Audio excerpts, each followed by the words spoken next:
Salaamaaleykum sama gars yi, your boy Rinse aka Maze aka MC Mavé. What's good? Gars yi na ngeen def? J'espère que ñëpp a ngi si jàmm. Yo, my man Arch the Best.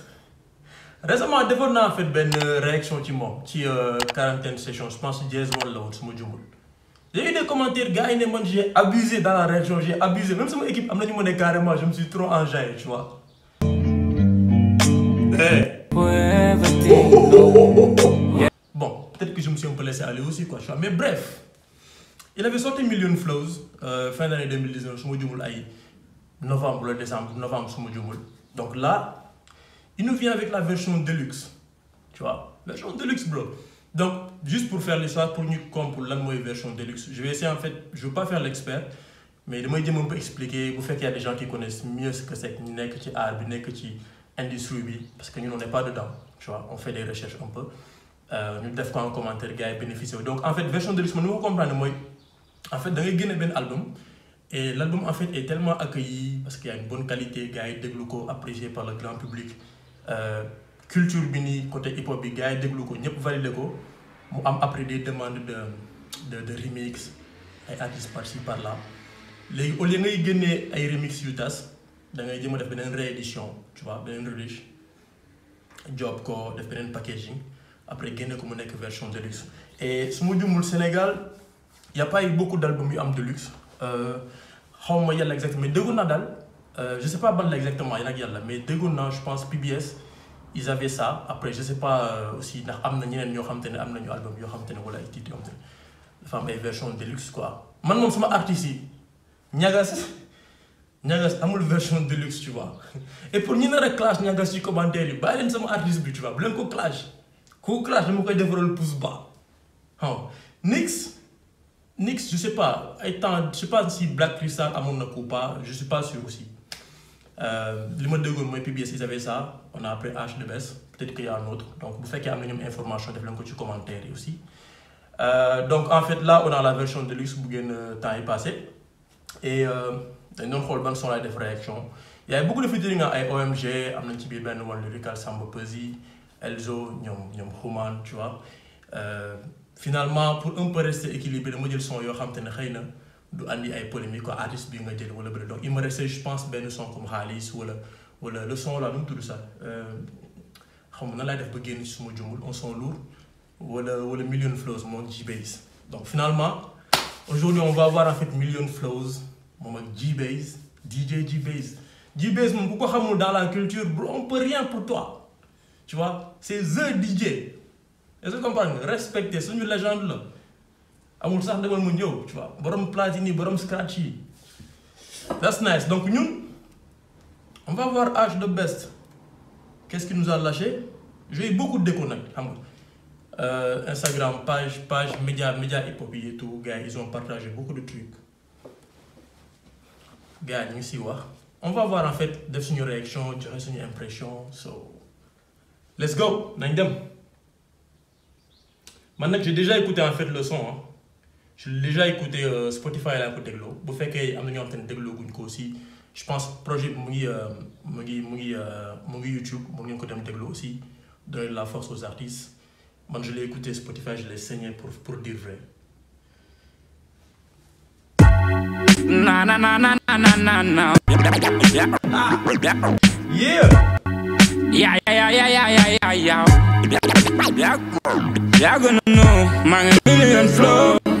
I got money to mine, that's only a gang. Leave some count, try, but better my boy. Man, get some credit to job. Oh, my can't like it, man, just want to like today, you know. Man, boy, man, but you brown the rap, you take a buggy, let me get it. Harma calmez, blague gagne carrément, ça y est. Dafa nekk di faral H the Best. Parce que vous connaissez cette chaîne-là, on est impartial. Nous, on est là pour the game, for the love of the game, tu vois. Chaque artiste a de la valeur pour nous. Nous n'est que top artiste, underground artiste, middle artiste, tout le monde. Tu vois, on se serre les coudes, nous beaucoup game. Donc, dès que nous ensemble, je ne veux pas en fait me laisser aller après gagner mon nom, t'as abusé encore. Donc, harma calme quoi, harma calme. You know, man, boy, man, but you brown the rap, you take a buggy, let me cafe. The buggy, you big, wallahi. la betti su may tekki di ñëw juddu ci tàkkale comme foog mu tàkk ba faw yes maa ngi ci fier bi et puis nigga je suis fier gita boy te la daamal ma dee ci kaw seen yeah joobu suuf day fay kaw asamaan lay jëm am ñu def suuf liggéey parce que wax bi day yàq as du kenn ci game bi kenn du def lu mel ni classique la ñu dekk laab dégg relax bu dee talent la ñuy jugé secteur bi def nañ man leader underground bi laa lay jox ay DJ JB si gannaaw il gère le gars mais waroo woon sol grand tenue Golden State bii nii mayo dafa waroon sol Los Angeles Lakers quoi benn LeBron James si gannaaw mu neex jëlal koc nga ci kaw daaji ñoom Stevie Wonder maa ngi xool hip hop di rap li ngay bëgg am disque mine bu mën a am disque d'or nda ba ma pompe ni nga ba ma gëstoo dafa leer am da best of jiwee di kay gal seen may kii ka ngay bëgg tukel ma seen picce boy ci il a un truc man tout le temps leer gars yi le petit là il a un truc dafa am loo xam te daf koy dégager quoi tu vois hormis aspect clip bi nii xam nga maanaam étalonnage couleur yi nu mu xaw a am na benn affaire bu muy dégager tu vois fam benn cafka bu muy dégager quoi ak aspect hip hop bi nii parce que bro faut savoir que actuellement on a hip hop c'est la culture tu vois ci biir on a les DJ on a les danseurs tu vois on a les ñi def graffiti beatboxing MCing bi mooy rappeurs yi et tout et là on a ci gannaaw on a DJ JBS qui gère et on a H de Best suñu rappeur bi je vais même dire artiste rappeur léegi damay éviter rappeur damay wax léegi artiste rappeur tu vois that's nice the best of jiwee di kay gal seen may kii ka ngay bëgg tukel ma seen picce boy ci seeni rappeur rap ma pour si man damay rap def la acteur may Spider-Man Batman avancé pour sauver seen game tey la jël la instru pour nee na mooy Spider-Man mooy Batman pour sauver seen game mais du coup man MC Mafé war naa am place ci biir Avengers yi dañ may jox boolu ngénte rek wala ngeen jox ma cin plateau cin tu vois nga jox ma benn góor boo xam te ne genre tega lay tiire wala suñu riz la vallée bi nice moo dugg ci game bi aussi Spider-Man Batman avancé pour sauver seen game man tey la jëndee la instru pour pare album yow yaa ma gën xam ba may tàngal ñooy maccat de tey God MC ak as the best sa xel bu di tey le gars a dit God MC il s'est appelé God MC ba may tàngal ñu may maccat de tey God MC ak as the best sa xel bu di tey million flow million flow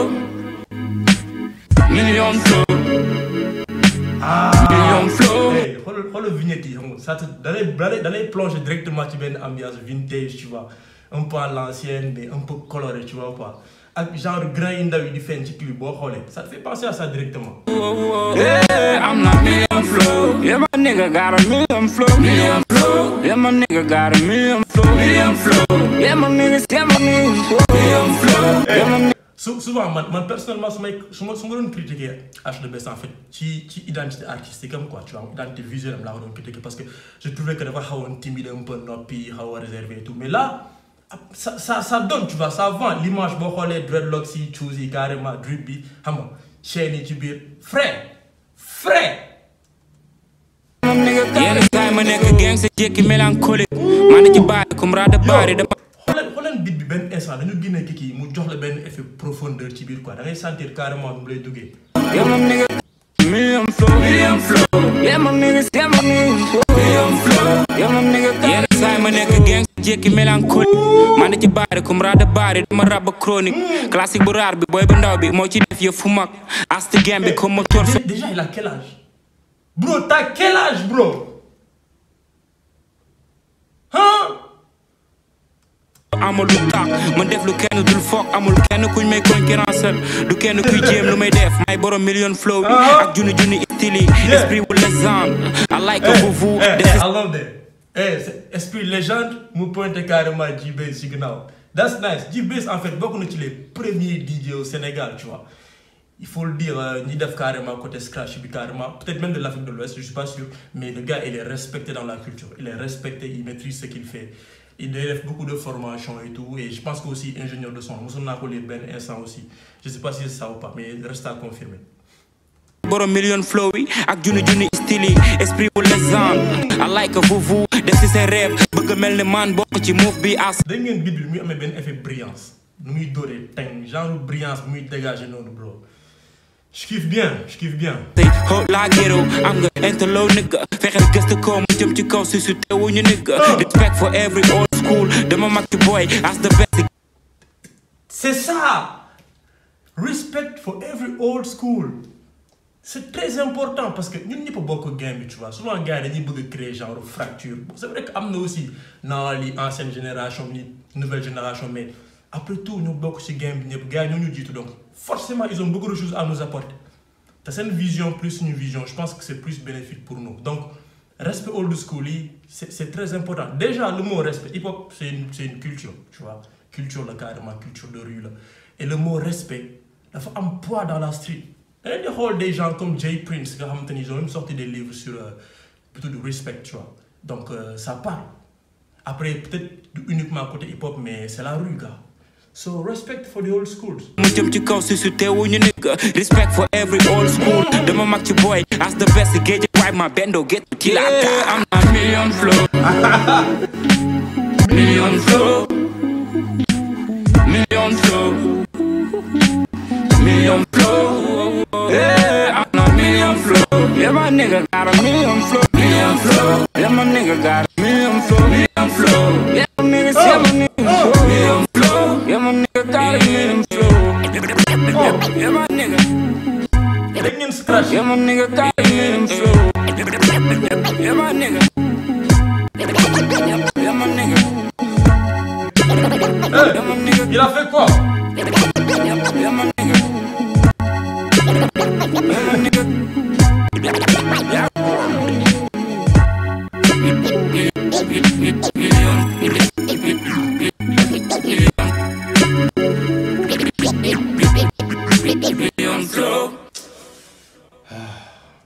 Bro, écoutez, j'ai rien à dire côté H de Best, bro. Je suis désolé. Coupez-moi la tête sur commentaire, clash le nom, mais je sais pas, j'ai rien à dire, bro. L'oudoul, en fait, on va du hip-hop, frère. DJ, tu vois, on a le MC devant, aspect vintage, mini carrément, le clip, il est dope. On va mode la réa, on va voir. Avec le beat aussi, qui brille comme ça. Madden Pixel, tu vois. Montage, Elzo, t'as offert. Bro, vous avez fait du bon travail. That's nice. En tout cas, après, je pense la question, c'est plus parce que est-ce que tu es ni comme ni H de Best, il y a carrément des gens qui sont classiques parce que après, il y a un débat, il faut faire le cas parce qu'il fait des choses vraiment bien. À faire, peut-être du coup, gars, qui new generation, en plus, il y a beaucoup de grands, une ex-game, validé. Ça fait peur et je pense que ils m'ont de pression aussi même nous suñu bopp rek li may wax carrément ñun on met de la pression à nos artistes bu ñu génnee lu dóob gars yi dóob na léegi yow en tant qu'artiste da ngay bëgg toujours teg beneen niveau il faut avoir la tête sur les épaules sinon gars tu vas exploser burn-out ngay def donc je pense du cadre H de Best que c'est mais cadre ñëpp tu vois il faut qu'on supporte plus nos artistes ñu encourager leen parce qu'il y a un travail fou derrière gars ils se sacrifient pour nous donc pour nous faire plaisir pour le plaisir de nos oreilles tu vois. Donc c'est très important le mettre. Donc le projet, vous faites que allez voir sur YouTube, comparez-le avec la version régulière, million flows avec Deluxe Hall. Il est bien fourni, amené feature nice, et tout.